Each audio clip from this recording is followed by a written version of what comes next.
What's happening, gamers? It's Ran. Welcome back to another video, and as requested, we're starting with the yap right off the rip. Firstly, we have a huge announcement that our community Discord is now live. We're building a place for people of all experience levels to hang out and share everything from builds to fashion, as well as share tips and tricks to improve in the game. The link is in the description, so get joined up and we'll see you in there soon. Now let's take a quick look at the builds. Caliban is another frame which I haven't put too much time into. However, when I seen this build, I was really excited to play him. I would have loved to have been able to say I was the one that cooked this up, but it comes from one of the goats, Ninjas. Basically, you spin around in his one, gather everything up, and let your summons do the dirty work, blasting enemies to smithereens. Anyone who knows me knows that I love a caster setup, and this, combined with Invis from Shade, is one of my favourite types of build to play, meaning we're fairly safe for the majority of the run here. Due to this being a caster setup and the summons doing the damage means we don't actually need to worry about any specific weapons for it to work. I used Bursting, Epitaph and Praetos here. Very original, I know, but Praetos is nice for the extra speed and Melee Karina is nice for the freeze as always, but none of these are actually required, so you're flexible to use whatever you want. Shade is the companion used here for the invisibility. I prefer Shade over Horus as it feels like personally it stays alive more often in solo caps. An important thing to note is using things like aerial bond to get it back quicker if it does actually go down. The weapon also for Shade doesn't actually matter too much here, but Tazakor is used in this setup to help with the Thrax Overguard, as this is a real pain to get rid of using just the summons. As promised in the last video, I used a different amp setup again in this run, and oh my word did this make it more difficult than it actually needed to be. I ran the very first amp you'll actually get in the game, the Moat amp. This thing of course is not the best as it's so basic, however it still does work with Matarai and the artifact mods that are in the game these days right the way through to level cap. It's also worth noting that when the Thrax Ghost is trying to repossess an enemy to res itself again, it's very susceptible to taking extra damage, which will help massively if you don't have a more meta amp setup, which you'll see me doing quite a lot through the run here. But let's talk a bit more about Caliban and the run itself. But first, don't forget to subscribe, like, and turn on the notifications to keep up to date with everything we're doing. So, kicking off his moveset and the playstyle in the run with his passive, Caliban has adaptive armor that builds damage resistance against the highest damage type received from enemy attacks, stacking 5% per hit up to a cap of 50%. If Caliban doesn't take damage for 5 seconds, adaptive armor drops off at a rate of 2% per second until it's all gone. Important to note, this also affects his allies in affinity range, but doesn't stack with the adaptation mod. Caliban's one is called Razor Gyre, and as you can see from the background gameplay, spins around like a maniac, creating a vortex of death. Struck enemies are inflicted with Tau status, making them more vulnerable to other status effects. The crazy thing about this ability is that with each enemy hit, you recover a portion of the energy cost as well as health and shields. This ability is crazy for sustain. It feels like you're harder to hit even as well when you're spinning around because you're moving so quickly, but the energy regen is good, and I hardly drop below full energy all through the run due to the density of enemies while playing Cascade solo. Enemies that are lifted up by his 2 also take more damage from his 1. The augment is what this build works around, as I mentioned earlier, and it's called Razor Mortor. This augment groups enemies together and makes the Ortholysts from his 3 focus fire on those grouped enemies with a plus 70% electricity damage and fire rate for 6 seconds. One thing to keep in mind with this ability is that it can't lift or group overguarded enemies, and that's where your pet will help you. However, you can also group regular enemies up with the spin and land them on the overguarded target, such as a Thrax, to make the Orthos target them in AoE of the other enemies that have been grouped, and you'll see me doing this a lot throughout the background gameplay here. Caliban's 2 is called Sentient Wrath. You smash the ground, send out a big radial wave of destruction. Anything not killed will be lifted up in the air and they take amplified damage for a short time. It also adds Tau status, the same as the 1. The 3 here is the main damage dealer in this build. It's a cycle ability, so my advice would be to invert the cast in the settings so you can hold to cycle between the 3 and then press to cast for a better quality of life during the run, as you'll only use the orthos. The 3 options are firstly the Conculist, which focus on raw melee damage, then the Simulist that summons their own Coralist, who provides shield protection for the squad, but the one that we're using here is the Ortholyst, which specialise in range damage and inflict Tau status. Combined with the augment, they flick down into like a mini mortar cannon and do huge damage with all the buffs and debuffs across the kit. Finally, the 4 in this particular build setup is the subsume slot, and we'll slot in Nourish here. This is to allow for viral priming to do more damage, as well as giving us extra energy sustain. The playstyle in this build is pretty straightforward. We're making use of Shade's Ghost mod to keep us invisible throughout the run. We then cast Nourish, spawn in our orthos from the 3, and then we just spin to win the rest of the mission. For heavier targets, you can use Sentient Wrath for more damage, but honestly I felt for the vast majority of the run, spinning around in the 1 and letting the ortho mortars blast away was more than good enough. I went down twice in the run due to status effects and not cleansing them quickly enough with rolling guard, so keep that in mind, especially if your Shade or your Hurris, whatever you want to use, does go down and you lose invis. The other issue then was the modamp. It didn't give me my usual flexibility of the X4X spam to get me back up. I've obviously become far too reliant on that to carry me during my lack of concentration, or maybe it's just a skill issue, I don't know, you can decide. I had a lot of fun playing this build and I would highly recommend you try it out and go and check out Ninjace's video in the build description below. That will give you the actual science and the numbers behind how it all works in a lot more detail. Another one cleared up on the quest to get level cap with all the frames in the game and Void Cascade. Really appreciate you checking out the video as always, and if you would hit like, leave a comment and share the video, it will go a long way to help me battle the algorithm overlords. Make sure to subscribe to keep up to date with the quest, as we will have a poll going live soon for you guys to select the next frame to defend the commons. The new Discord link as well will be in the description below to join the growing community, which will be the best way to keep up to date with all things Ransackt. Anyway, enough yapping again. Until next time lads, take it easy.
That's it. You've opened the relic. Finish your mission and we'll take a look inside.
Your relic is opened.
The Void Cascade has surpassed the tipping point. It's lethal now. Leave the area while you still can.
That's it. You opened the relic.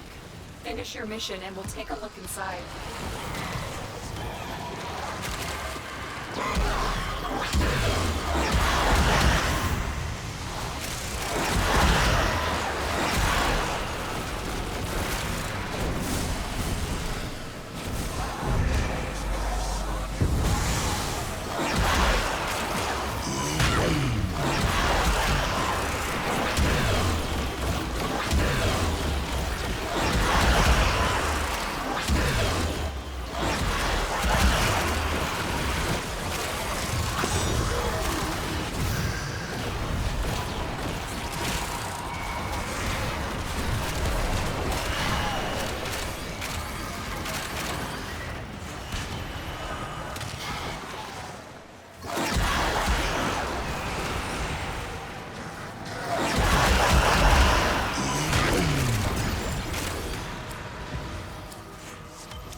find out what's inside.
Collected enough reactant to open your relic.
What you have learned here will serve you well.